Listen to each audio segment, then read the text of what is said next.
अस्सलाम वालेकुम, welcome to alpha ID securities, one of Pakistan leading stock brokerage firms. मैं हूं शुजा कुरैशी। मॉर्निंग ब्रीफिंग के साथ आज एक नए हफ्ते का आगाज हो रहा है। पीर है 13 सितंबर 2021। सबसे पहले मैं आपको अपडेट कर दूं कि हाईटेक लुब्रिकेंट्स के फुल ईयर के रिजल्ट्स अनाउंस हो गए हैं और फुल ईयर के रिजल्ट्स में इनकी जो अर्निंग्स पर शेयर आई है वो ₹5.62 की है। हम लोग ₹6 एक्सपेक्ट कर रहे थे। डिविडेंड ₹2 ही अनाउंस किया है कैश, हम भी ₹2 एक्सपेक्ट कर रहे थे, लेकिन साथ में 20% बोनस का भी ऐलान किया है। तो ये जो पे आउट है मार्केट एक्सपेक्टेशन से बेहतर है, तो हम हाईटेक लुब्रिकेंट की स्टॉक प्राइस में इजाफा देख सकते हैं।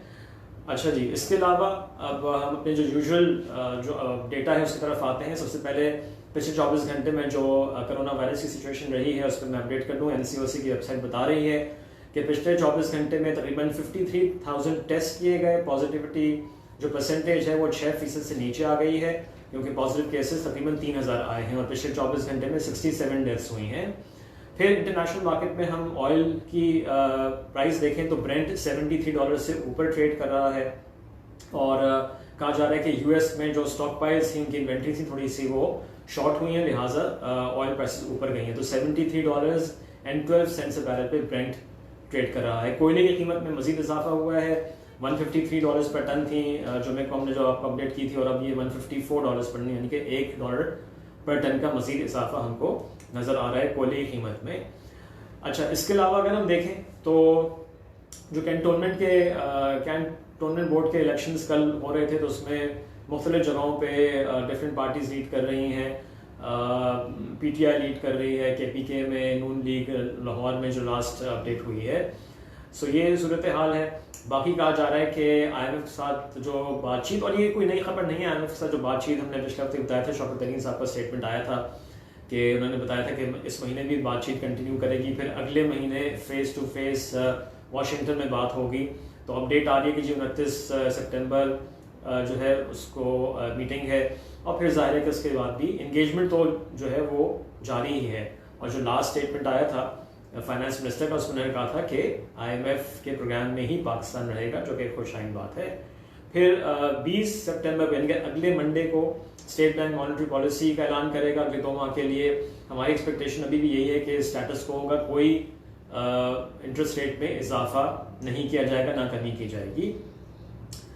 ओके, इसके अलावा अगर हम देखें तो जो खबरें हैं, जुमे को सेकंड सेशन जब शुरू हुआ था मार्केट का, तो उसमें ये रूमर दोबारा से सोशल मीडिया पे आ रही थी कि रिफाइनिंग पॉलिसी की मीटिंग होगी और उसमें कैबिनेट कमेटी ऑन एनर्जी जो है रिफाइनिंग पॉलिसी के बारे में बात करेगा। तो वो आज हो रही है बोर्ड मीटिंग।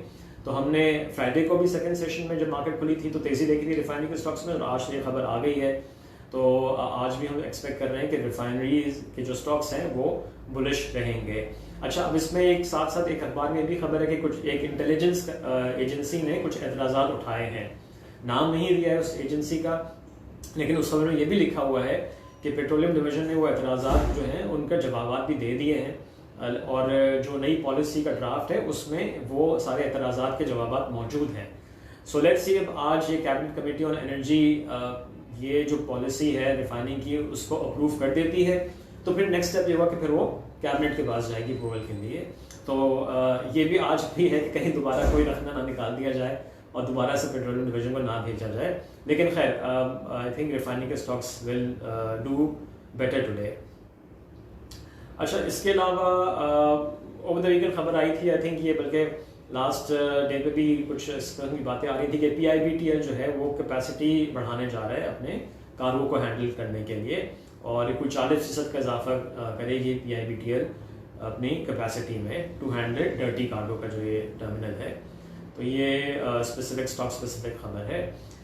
अच्छा, इसके अलावा अगर हम देखें तो अब स्ट्रैटेजी पे बात कर लेते हैं। मार्केट 2 दिन बुलिश रही है। फ्राइडे को अच्छी क्लोजिंग हुई थी, और जैसे मैंने फ्राइडे को भी कहा था कि अच्छी बात ये थी कि की स्टॉक में, की सेक्टर्स में वॉल्यूम्स हमको नजर आए थे, स्पेशली सीमेंट में। और सीमेंट के वाले से मैं फिर अपडेट कर दूं कि हमारी इत्तलात यही है कि नॉर्थ में डिमांड आनी शुरू हो गई है मानसून के बाद, और अब एक प्राइस इंक्रीज भी देखा जा सकता है सीमेंट की प्राइस में, और फिर उसके बाद ज़ाहिर है कि मार्केट को चेक किया जाएगा, और अगर ये एक्सेप्टेबल होगी, बिकॉज ज़्यादा कोयला बढ़ चुका है तो उसकी प्राइस पास ऑन करनी है, और प्राइस इंक्रीज करने के बाद भी अगर डिमांड रोबस्ट रहती है तो फिर मजीद एक और इंक्रीज भी आ सकता है प्राइस में सीमेंट की।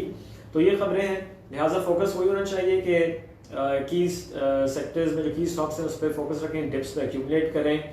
उन स्टॉक्स में जिनके भी बोर्ड मीटिंग्स अनाउंस होनी है, स्पेशली टेक्सटाइल सेक्टर में आपको बता रहा हूँ रिजल्ट्स अच्छे आ रहे हैं, तो वहाँ पे अभी भी वैल्यूज़ काफ़ी अट्रैक्टिव हैं, उनको भी डिप्स में भी एक्यूमुलेट किया जा सकता है। और फिर इस हफ्ते कुछ इंपॉर्टेंट कंपनीज के जो है वो एक्स डिविडेंड होने जा रहे हैं। उसमें इंटरनेशनल स्टील है, इंटरनेशनल इंडस्ट्रीज है, उसमें पाकिस्तान केबल्स है, उसमें सिक्योरिटी पेपर्स हैं, इनके डिविडेंड्स काफ़ी अच्छे हैं।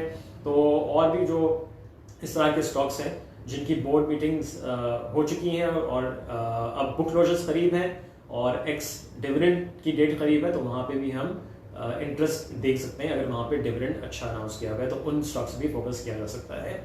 So that's about it, have a nice day. कोई और खबर होगी तो आपको जरूर अपडेट करेंगे। टेक केयर, अल्लाह हाफिज़।